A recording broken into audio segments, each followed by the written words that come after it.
Assalamualaikum warahmatullahi wabarakatuh. Hello everyone. Previously we discussed international trade and management. On this occasion, we will discuss work and motivation. Motivation is an internal condition that drives a worker to a certain behavior or a set of factors that cause the worker to do something. Worker motivation is a product of interacting factors such as organizational culture, management leadership, style, structure, job design, research, policies, and practice. Personality skills, knowledge, ability, and attitudes of workers are also very influential. Work motivation can be seen from employee morale, absenteeism, effort, labor turnover, loyalty, and achievement. Motivation cannot be directly studied. It may occur unconsciously. The concept is not very clear and unscientific. Each person has a different motivation to work, and there is an influence of culture difference. Motivation is related to direct action, persistence, intensity, and desire to achieve goals. These things make it very difficult for us to identify the motivation of a worker. Worker motivation is not the only parameter for assessing performance. Motivation is also different from job satisfaction. Motivation is the why of our action, while job satisfaction reflects a person's feeling about one aspect of the job. Often, managers receive a satisfied worker to be motivated workers, but happy workers aren't always productive. It is performance that leads to job satisfaction. There are several initial theories regarding motivation, namely, first, scientific management. Scientific management is the main assumption is that money is the main motivation for workers and humans have the characteristics of rational robots. Second, human relation movement. The main assumption is that workers see something of their work as more than monetary reward, focus on group norms and behavior. The third, in 1960, Douglas McGregor wrote a book called The Human Side of Enterprise. This book emphasized the existence of two types of approach in the relationship between workers, behavior and human resource management of a company. These two types of approach are expressed as a theory X and theory Y. McGregor states in his book that at least one of these two theories will certainly be applied in the human resource management of a company. These two theories, theory X and theory Y, have a considerable impact on the world of human resource management.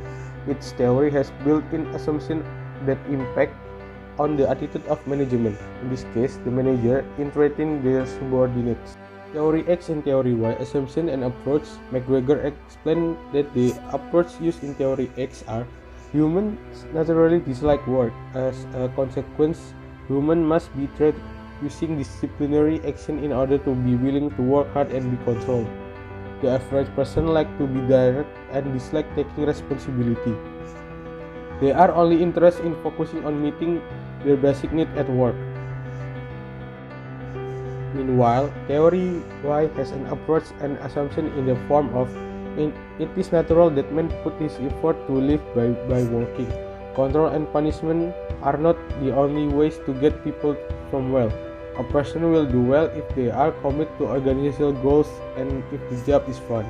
The average person will be willing to take responsibility if the conditions are right. Workers tend to often use their imagination and creativity to make decisions in solving problems. The use of both theories is very circumstantial. In a situation when worker must be controlled in an orderly manner, the human resource management approach using theory X is appropriate. However, in the middle of a situation that allows for the presence commit for worker, a management approach using theory Y is preferred. In this situation, workers are assumed to have independence in terms of job direction and job control.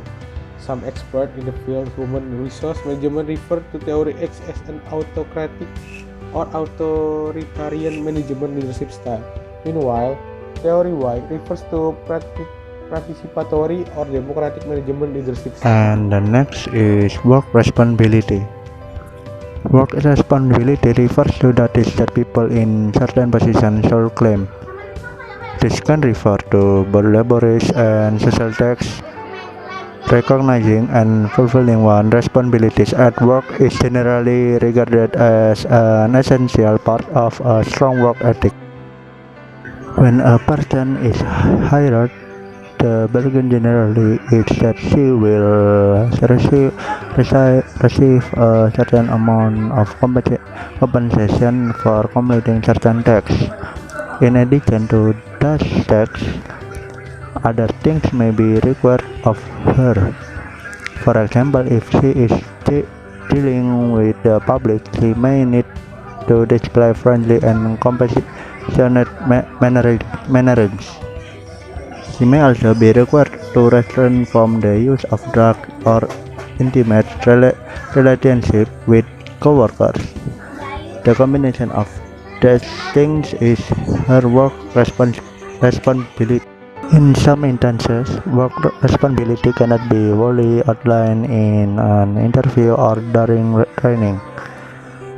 Managers, for example, commonly find that it is necessary for them to engage in tasks not directly outlined in their job description.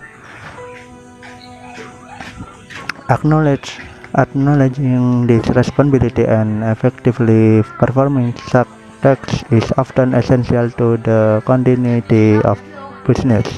Those who are looking to advance within a company may want to look at their approach to their work responsibility. In many instances, superiors are not only looking to see if a person does her job, but they also consider how she does her job. If her work is marred by errors, or if she fulfills her obligation only enough to note that the tasks have been completed, she may be deemed unsuitable for promotion or rise. Attitude and social skills can also play a large role in work responsibility. Those with negative attitudes towards their duties or their co-workers may not realize the large negative impact. A lead cashier, for example, is expected to conduct certain duties. Although she may fulfill this, she may subject lower-level cashier to harsh treatment. This can have a negative impact on her responsibility because her attitude makes her unapproachable, and she is therefore not the leader she is expected to be. It is not only employees who have work responsibilities. Business owners and freelance also trying to have duties that are expected of them. Failure to recognize or complete the tasks can result in consequences for them as well as consequences for others. For example, if a business owner does not process the payroll, his staff will not get paid and they may refuse to continue working. Many people do not do well in independent or ownership position. This is because some people find it is too challenging to maintain work responsibility when there is no boss or supervisor structure. Others underestimate the workload required of them in their position as business owners or freelancer. Definition of job satisfaction. Job satisfaction is an individual thing.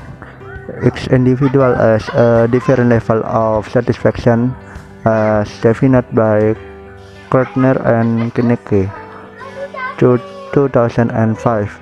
The job satisfaction is an effectiveness or emotional response to various aspects of work. This definition implies that job satisfaction is not a single concept. On the contrary, a person can be relatively satisfied with one aspect of his job and not satisfied with one or several other aspects. Bloom says that job satisfaction is a general attitude which is the result of several specific attitudes towards job factor, individual characteristic, and group relation outside of the work itself. Handoko 2001 says that job satisfaction as an emotional response shows Recent feelings related to employees' views of their work. Even argues that job satisfaction is related to the attitude of employees toward the job itself, work situation, cooperation between leaders and fellow employees. Locke and Ludens argue that job satisfaction is the feeling of a worker or employee related to their job, namely feeling happy or unhappy as a result of the individual's assessment of their job. Herzberg, in his theory two factors theory, says that job satisfaction and job dissatisfaction are two different things, and job satisfaction and dissatisfaction are not continuous variables. Based on the research he did, Herzberg divided situations that affect a person's attitude towards his job into two groups, namely the satisfiers group and the dissatisfiers group.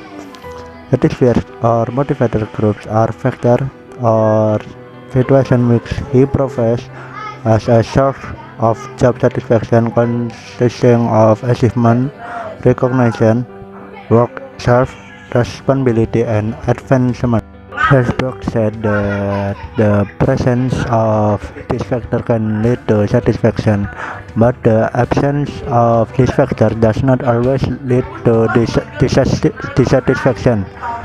Meanwhile, the dissatisfiers group is the factors that prove to be a source of dissatisfaction, consisting of company policy and administration, technical supervision, salary, interpersonal relation, working condition, job security, and status.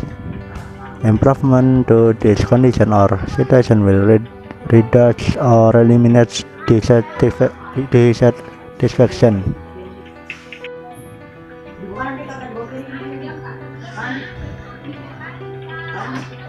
but will not lead to satisfaction because it is not a source of job satisfaction.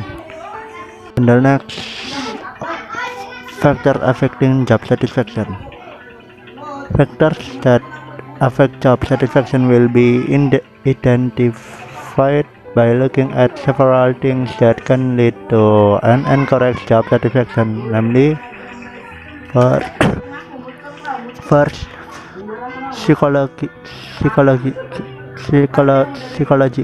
factors are factors that are related to the psychology of employees, which include interest, peace at work, attitudes toward work, talent, and skill. Second, social factors. Social factors are factors related to social interaction between employees and superiors and employees of different types of work. And the third, physical factors. Physical factors are factors related to the physical condition of the work environment and the physical condition of employees, including types of work, time and rest time, arrangement, work equipment, room condition, temperature, lighting, air action, employee health condition, and so on. The last factor is financial factors. Financial factors are factors related to employee security and welfare, which includes the system and the amount of salary, social security, various benefits, facilities provided, promotion, and so on. We hope you enjoyed our video. Thank you for watching and see you again in the next video.